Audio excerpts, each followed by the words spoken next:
18 పడిమెట్ల పైకెక్కి గుడికేగు భక్తులకు ఎదురొచ్చే బంగారు స్వామి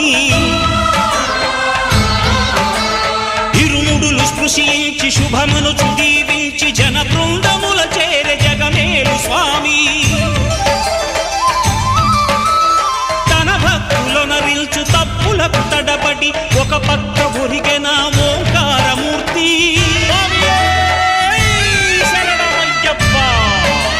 స్వాములందరూ తనకు సాయము కాగా ధీమంతుడై లేచే ఆ కన్య స్వామి